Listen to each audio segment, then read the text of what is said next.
Thank you very, very much for tuning in. As always, do me a big favour. Hit the like button. Please hit the share button as well. Two of the very best ways that you can support the football terrace. Some interesting transfers I wanted to speak about this morning. Thiago's the main one here. Jurgen Klopp has confirmed that he wants to play, or he has sanctioned the deal, which tells you two things. One, they want to reinforce their midfield. And two, Jurgen Klopp wants him. Jurgen Klopp rates him. Liverpool are in for him. The stumbling block in that, and we'll delve into it in a bit more detail, is there's a £35 million asking price from Bayern Munich. Liverpool have said they're only prepared to pay £23 million for the player. That is the reason why it has not been finalised as of yet. Thiago wants to come to the Premier League, where Liverpool need to be careful. Where they need to be careful is the fact that Arsenal and Man United are circling on this at the same time.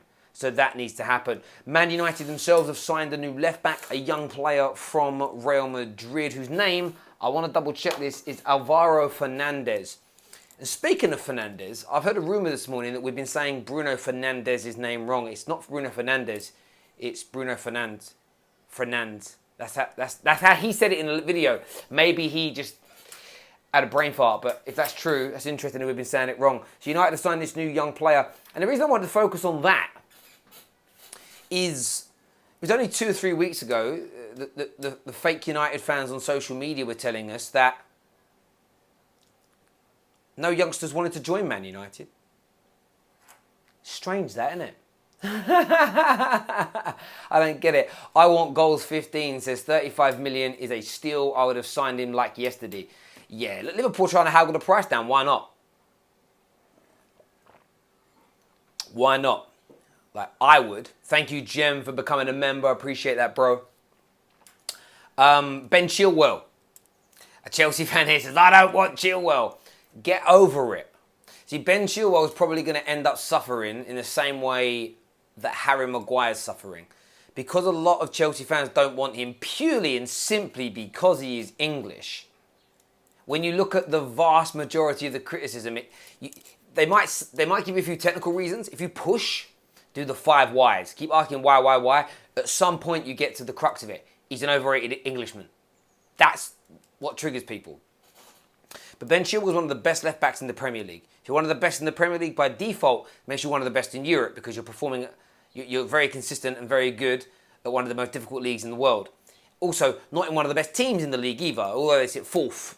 We've seen what's happened to him in the second half of the season. But as an individual player, I think he's absolutely mustard. He's Chelsea's number one choice at that position. If you're a Chelsea fan, deal with it. You have to deal with it.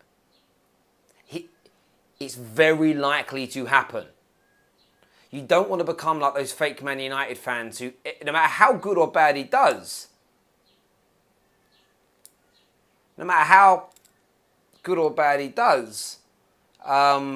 people still want to, what's the word I'm looking for here? Still want to criticise him. Like last night, he had a flawless game. Aside from missing a few headed opportunities from corners. Do you know how often teams score from corners? It's very few and far between. It very rarely happens. But yet Maguire misses a couple and he's the worst player in the world. Oh, the ball went past him and Zaha went through and he scored. Yeah, but why did it go past him? Because Matic went to intercept it and deflected it out of his way. Imagine that. He marks his own players. Chilwell is going to get that from some Chelsea fans. It's as simple and it's as straightforward as that, no matter what he does, because they just don't want him. If he wasn't English and he had the same ability, but he was French or he was Italian or anything along those lines, nobody would have a great issue with it.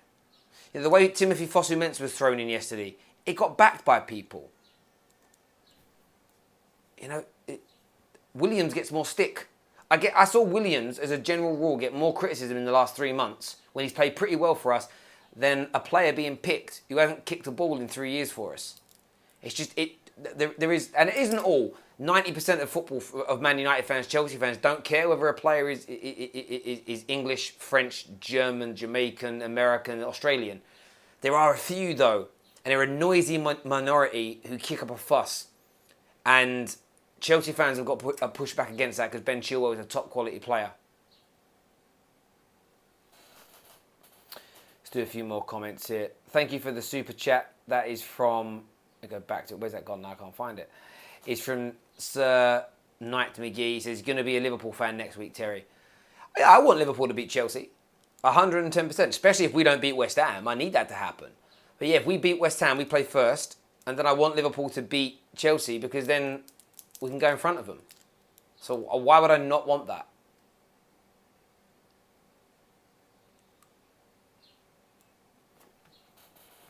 The only English players I rate are Sancho and Rashford. That's it.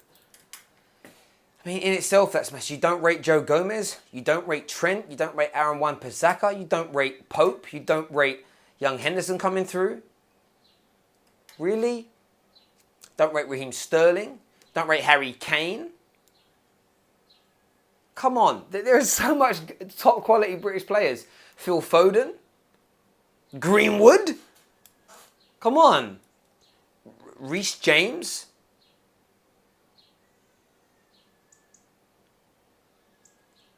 It's very weird. Very weird. That's almost the point. You know, people comment English players are overrated. By who? The vast majority of people on social media say they're overrated. But who's overrating them? The media. But then why would that make you attack the player? It's people see lots of conversations. The weird equilibrium that people try to apply is misguided, or at the very least mistargeted. It isn't Ben Chilwell's fault or Rashford's fault or Greenwood's fault that the British press and the English press and the English TV channels want to talk about the English players more than anybody else. It's called national interest.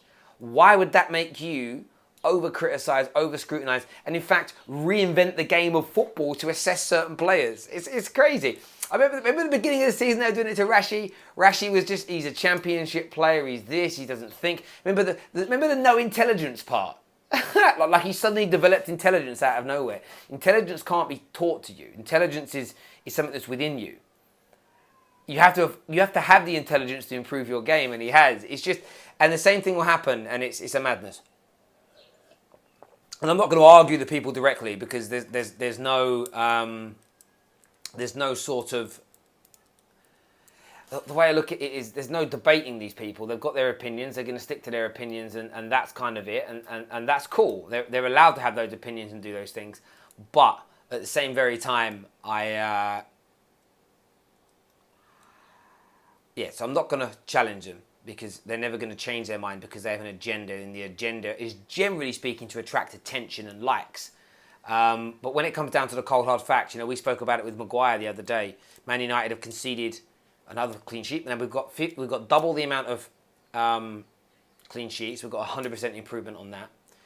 We've conceded 37% less goals, which is a fact. We've conceded 40% less opportunities on our goal since he joined. Now, AWB is also part of that as an example, but he also happens to be English as well. And it really frustrates people. It's almost like certain fans, no matter who they support, they want the English players to foul. And for me, it's a little bit, there's a serious, and it's a small percentage, but it's a serious prejudice. For me, when you're criticising somebody, if you bring an immutable factor in, you've lost the debate instantly, straight up, no doubt. I can only see super chats at the moment. That's all we've got as a filter, so I can't see other comments. It says Maguire didn't get enough credit for last night for me. That's from Elliot. Of course he didn't get enough credit last night because it doesn't fit the narrative to point out when he plays well, which is in the vast majority of games. And then people did this as well, and we broke this down. Oh, he gets turned too much and dribbled past. Does he? Does he, though? In comparison to other elite level centre-backs across European football. It's not true. I mean, it's quite literally not true. They range. Victor Lindelof, in the research I did, Victor Lindelof's the lowest. Only 4 times he's been dribbled past this season. Van Dijk's amazing again at 7. But then you start going into everybody else, right? You look at like Ramos and Varane. They're at 12 times each this season. Then you move into the next echelon where your Joe Gomez's are, your Cianchos as an example, Koulibaly's, Upamecano, and Maguire. Maguire's at 17. You've got Gomez at 16. You've got Upamecano at 21. Koulibaly at 21. These players, some of these players, by the way, have electric pace in comparison to Maguire. So how comes they're being taken on? How comes they're being turned more frequently. And by the way, barring Joe Gomez, the others played less games this season than Maguire. See, it doesn't. Oh, he's too slow. That's why he's getting turned. But why have we got electric players, speedy players being turned at a higher frequency than him? That must mean their defensive acumen is less than Maguire's. No, I don't. They'll find another excuse. It doesn't stack up. There's nothing statistically, anecdotally, or about the eye test that has happened to Maguire this season that hasn't happened to others. Yeah, he got nutmegged with a good bit of skill. I've seen the best centre-back in the world who's twice as good as Maguire in Van Dijk. He put in his bum 2 or 3 times this year with skill. Now, he is a lot better, so it happens less frequently. But trust me, none of these men watch Koulibaly every week. Koulibaly gets taken on. None of these guys are watching Upamecano. He makes mistakes. Now, he's a little bit younger, so you've got a bit of leeway for him to improve, But people just have seen what Maguire's done for 18 months. That's the stat. If you're not at his level, you're rubbish. Well, that's stupid because he's the best in the world. Everybody's rubbish in comparison. It's just a very weird notion. But it doesn't actually stack up against real scrutiny. Like I said, go back to the Rashford thing. Rashford's unintelligent. Or is it lacks intelligence? I don't know the right word. I'm sorry, I'm common. Okay, prove that to me. Oh, I see him make bad decisions. Yeah. And how out of sync is that? How many more bad decisions does he make per game or over the course of 10 games, 20 games than his counterparts?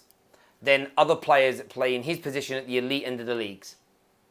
Until you can show me that. It's like with the Paul Pogba, and this is the thing, it's how these people hypocrisize themselves, and I just sit there and I'm just like, cha-ching. So, when Pogba's walking stats came out, they and I both defended Pogba with, well, can we see everybody else's to put it into perspective and provide some context? Didn't show us it. The same with Maguire gets turned, look, you can dribble past 17 times. But how does that compare to others? And don't just cherry pick people that are low down the spectrum, because what you'll do is you'll leave out the fact that Lindelof has been dribbled past almost 50% less than Van Dijk this season, but it doesn't make him better. So that won't fit your narrative. So you'll just pick 2 or 3 players that are low that are also considered great and go, see, they're much better. You'll leave out other highly rated defenders that are very similar to that of Maguire or even higher, which means it's confirmation bias you're seeking as opposed to the truth. I do my research and present what I find. And if he was being dribbled past 10 times more or double the amount of all other elite centre-backs a season, I would admit that's a major problem. But he isn't. And if you look at over a 5-year period, that hasn't happened either. So he's been that consistent. And the same thing, and the same with Pogba. Okay, Pogba walks around, it looks a lot. But what if everybody else is walking around as much as him? It means he's doing nothing out of the ordinary. If he's walking for double the amount of time, maybe we've got a problem.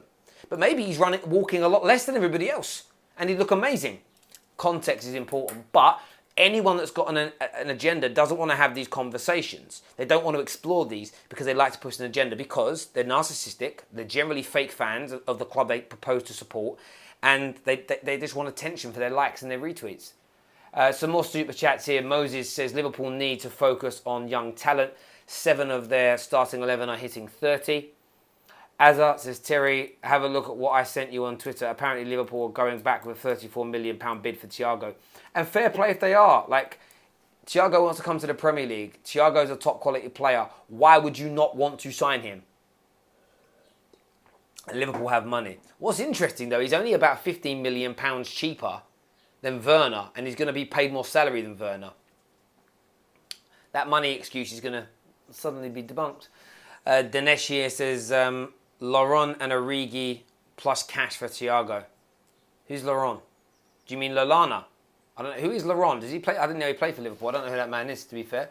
I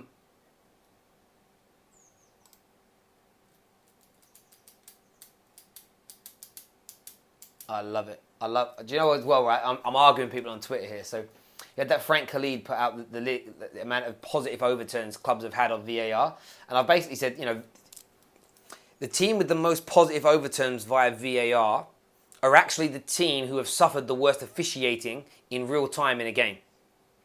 Fact. Because you only get a positive overturn if the overturn goes in your favour. So for instance, Arsenal's offside goal that was given against United that was clearly onside, that counts as a negative decision for United and a plus decision for Arsenal. As an example, United are +8. That's because there's been that's the net score. I'm not actually sure of the overall score, but that just shows how many bad decisions have been given against us. So VAR has helped stop Man United's season from being derailed by bad officiating. If you've got a low overturn rate, that, as a general rule, means that you haven't had bad officiating in your games. Now, the subjective decisions are just that. They are subjective. They're subjective in terms of what in relation to that. Dinesh here says, I meant Lovren. There we go. The guy then says, no, he says, even without dodgy VAR decisions for United, top four would have been out of reach, especially after Chelsea, the Chelsea United game. In that, I would argue that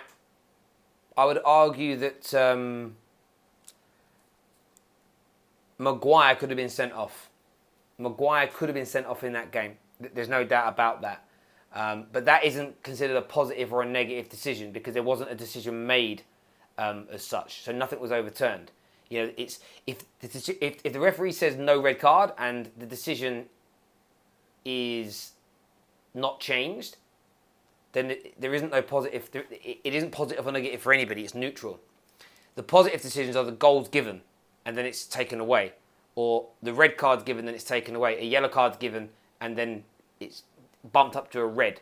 Does that make sense? Like if no decision is changed, if there's no change to the outcome that's made, it's not negative or positive for anybody. If Man United score a goal that's offside and they take it away, it's a negative for us and it's a positive for the other team because there's been a change in the initial officiating.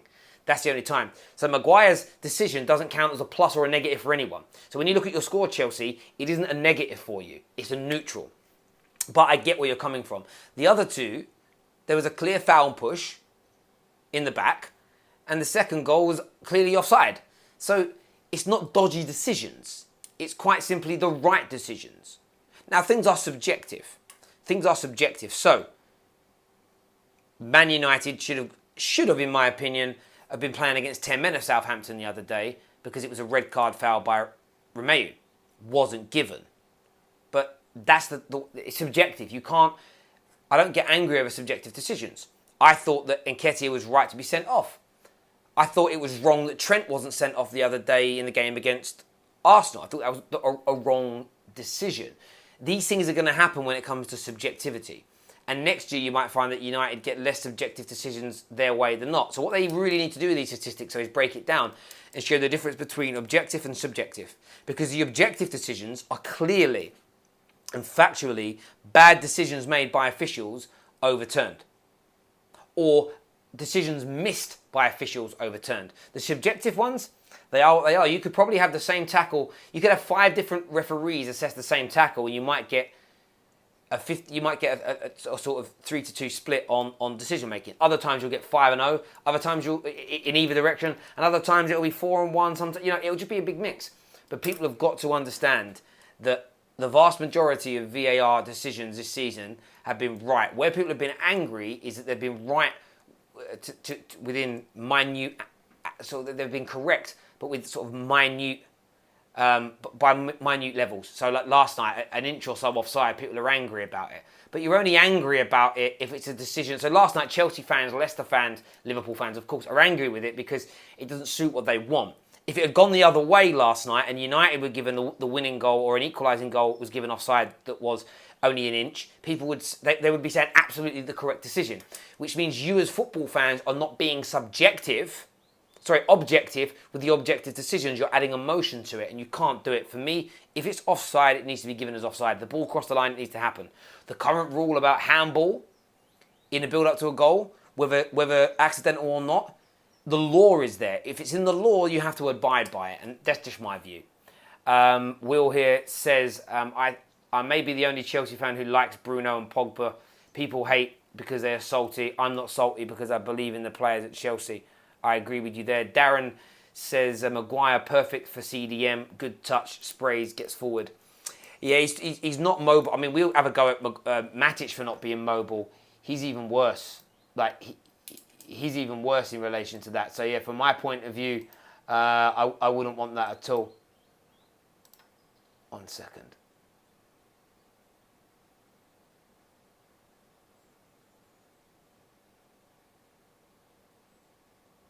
Terry, debating isn't your strong point. That's cool.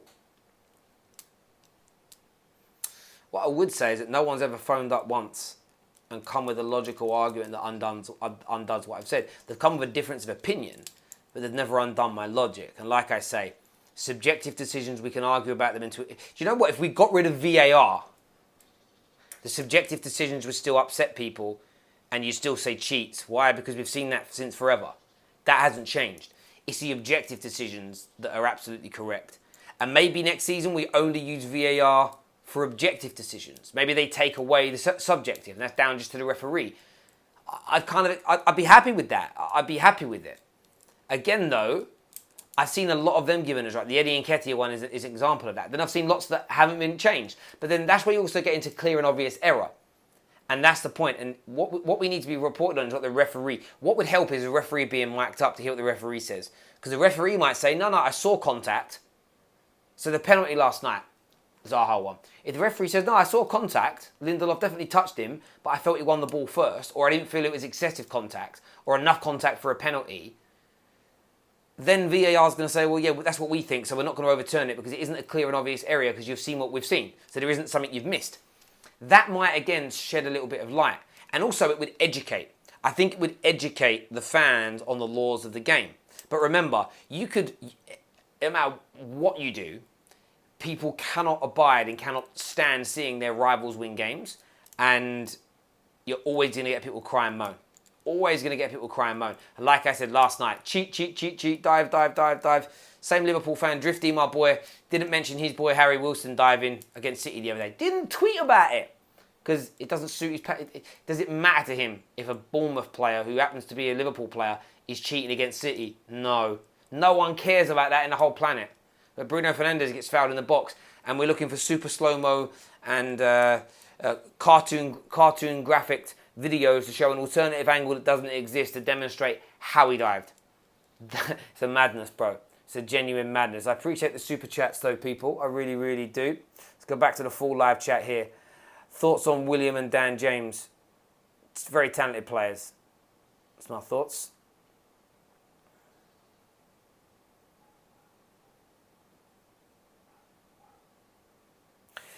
Dominique here says Maguire is actually good and Pogba is class. If Man United can keep him and move in a direction the team is going, we have such a stature. Players of such stature is needed for us to move forward. I agree with that, bro. I agree. I love some of these comments. Callum here says debating is Terry's strong point. Listen, this is the thing, right? When people like say things like you're no good at debating, that's them actually saying I don't know how to debunk you. And remember, you don't debunk someone by having a difference of opinion. You debunk someone by ending their narrative. Like I've said, Maguire gets taken on too much. He doesn't because it's on par with with the vast majority of our elite level defenders. So what you're saying is factually incorrect.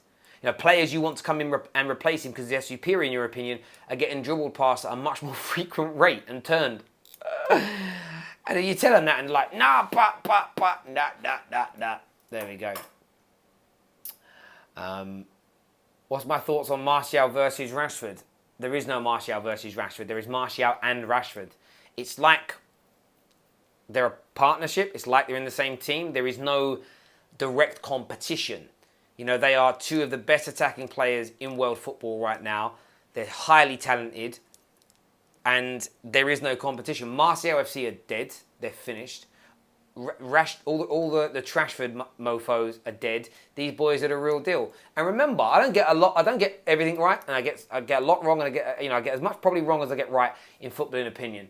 I really do. People only like to focus on what you get wrong because they're very negative, sad, lonely people. But I told you at the beginning of the season what Rashford was going to do this year. Told you. Everyone laughed. Man's on 22 goals and 7 assists. And just been really nice. Since the return of the football, he's only scored 1 penalty as well. There's been a lot more open play goals as well. And his goal yesterday, the way he sat their man down, in some respects, one of the best goals I've seen him score.